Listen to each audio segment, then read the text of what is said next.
So there are 3 steps that management teams should take to make sure that their teams are up to speed with training.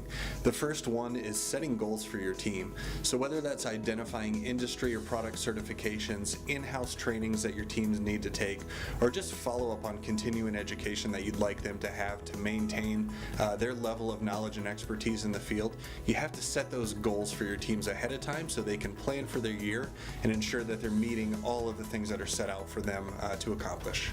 The second part of setting goals is allowing your team to be accountable for their own tracking and their own results. So once you tell them what they're supposed to attain, allow them to do the follow-up, allow them to get the certifications and learn in a way that best meets their needs, but still meets the goals that you've set out for them. So allowing the team member to hold themselves accountable to the goals of the company is going to get them to buy in more and really feel good about what they accomplish at the end of the day. And the third part is allowing your team members to have access to the tools and resources that they need in order to be successful. So this comes in many different ways. First is a way to track or follow up on the certifications that you're expecting them to have.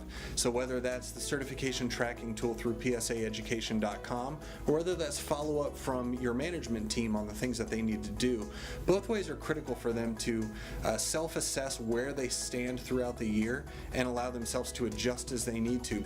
You also need to provide those general resources for them to meet those goals. So whether that's through continuing education online or whether that's through attendance at events like PSA Tech, where they can get those continuing ed credits, certifications, and really meet those goals, you have to open the doors for them to allow them to be accountable to their own results and the goals of the company.